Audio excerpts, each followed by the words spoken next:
Good morning, everybody. This is Lorraine. And Jennifer. If any of you are a parent, you've all had this moment. That 2-year-old is sitting there going, Mom, Mom, Mom. And it takes 5 of those before you finally turn around and you're like, What? Right? Your analogies are the best. For you. When you're trying to get the attention of a prospect, when you're putting your ads out there, it's the same thing. The first time they see it, it buzzes right by. Second, third, maybe the fourth and the fifth, right? Yeah. I mean, so there was this like rule of like seven, but that has been shattered that, people maybe need to see your brand 9, 10, 11 times before they even recognize you, even know who you are. And like, considering that people see, I think Forbes said somewhere between 6 and 10,000 ads a day, like it's going to take a while before people know who you are. You have to break through a tremendous, tremendous amount of clutter. And yes, every now and then a well placed, splashy ad will break through on the first time. But that's very, very rare. And most of us don't have the $8 million it takes to secure a spot during the Super Bowl to be sure we do get That's noticed. exactly where I went. I can't justify that spend and that even that brand awareness. I understand there's not many people, but that's another story. So Yeah, it's not our style of marketing. I totally get that.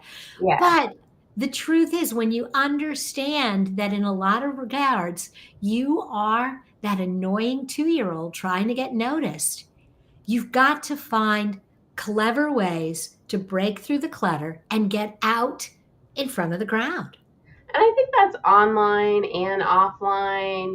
I will see people think, they show up to a networking event with the full like intentions of getting like lead generation, and it's like this is your first time to a particular group and they don't even know who you are, so you're going to have to come back like multiple times. So it plays in both markets for sure. It, the naivete that I'm just going to show up and tell people what I do and they're going to start buying. Let's be realistic. How often do you do that?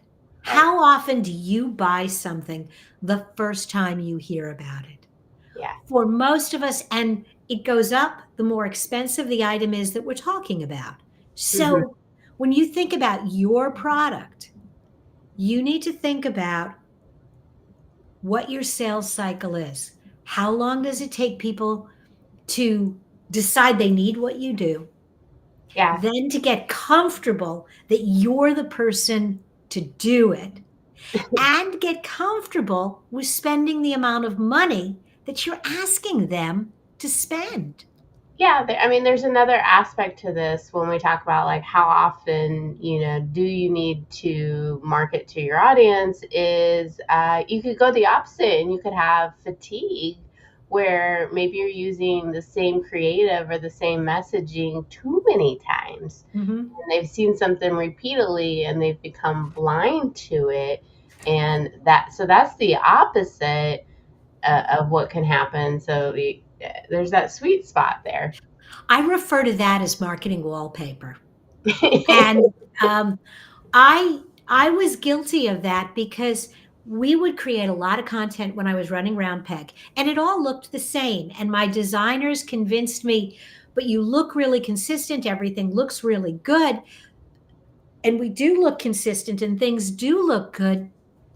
But when you're scrolling by quickly, they all look alike. Yeah, yeah, And so having not 50 different colors, but 2 or 3 colors that you use in your backgrounds that you mix up, creating different looking content that all looks like you, that all has your logo, yeah, but still looks a little different, can help break up that fatigue.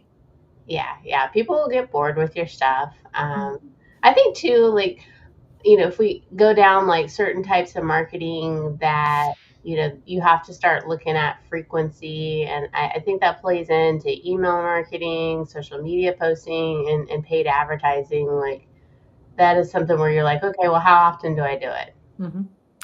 And I think in some industries, I know a lot of industries go for 1 or 2 newsletters a month. I Uh-huh. think you can do in most industries 1 newsletter a week. Will you have a higher unsubscribe rate if you're every week? Yes. But will you have a very clean, loyal list? And I, this really hurt. I took my email newsletter list from 10,000 down to 2,500 over the course of maybe a year. Yeah. And my rule was if you haven't opened in the last 6 months, if you're not engaging, I would send you a note and say, hey, would you like to unsubscribe? And Yeah. some people would, and some people, no, no, no, keep me on the list. And some people just didn't open those emails. And I'm like, you know what? You don't care. And it's all right. Yeah. And so I Oh, just deleted them. mm-hmm. Mm-hmm. Yeah. You were looking for open rates, and those open rates, if they drop, then that's when you're hitting it too much. And yeah, actually, if you start getting people unsubscribed, you're probably at a good rate. I mean, You if you know, don't and have people unsubscribed, then you're not hitting them enough. well, and 1 or 2, like 1%, 0.5%, if you're at a 3 or 4% unsubscribe rate, yeah, you're burning your list. That, but if a few people go every week, a few people go every week. Yeah, yeah. That whole if so you love something, let it go. There you go. Social media posting. I mean, I think you can post 1 to 2 times a day, and I don't have any network where I would feel differently. Maybe like to me, this is just a matter of manpower and how much, or woman power do you have in order to get the job done. Quality over quantity for sure. Don't just post to post. But I had an interesting conversation with somebody who's a LinkedIn pro, Uh-huh. and she said that she actually grew her network by posting the same time every day, that 10 a.m. time slot. She now posts Tuesday, Wednesday, Thursday. That's it. Now, it doesn't mean she's not on LinkedIn. She says I go in on Monday and Friday, and I reshare other people's posts and I engage and interact. And she's got a really good following, and people pay attention when her content does come out. Um, she also has an engagement group that helps her get visibility when she posts. Yeah. I think the consistency at the same time is what does well for her. So I'm the same. I'm a consistent 5 a.m. poster. Whoa. Yeah. Yeah, because I start my day at 4 a.m. and so I'm part of the early morning club. I'm getting the coffee drinkers getting Mhm. up for the day, and my thought process is at 5 a.m. I might be the first thing that they see in the morning. And Yes. so Yeah, I'm consistent though on that. absolutely. I have mine, I think, now scheduled at like 10 and 1 on a lot of my platforms, um, because I'm not up at 5 a.m. My husband is, but you know what? I'm I I've always been a night owl. Back in the days when I was really doing a lot on Twitter, you'd see me on Twitter at 11, 12, 1, and got a lot of engagement with the late night crowd. Yeah. Yeah. But Twitter's not my thing anymore. You're not a psychopath like me? I may be a psycho, but not in the same ways. The point is that if you want to get noticed, you cannot hop on LinkedIn and post once a week and do nothing else and think, well, I liked a bunch of people's stuff. Yeah, Yeah, like it's and run doesn't work. consistency. You got to have consistency. People need to see your message multiple times and over a length of period of time. Like it just might not be that they're not ready to buy yet. I've had people that I hadn't. I had one yesterday.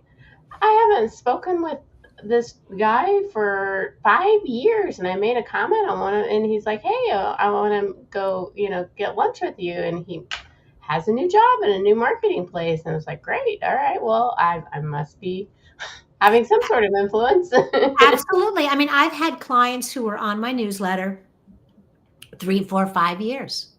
They came to a webinar, they stayed on the newsletter list, and eventually they were like, "Hey, I want to work with you."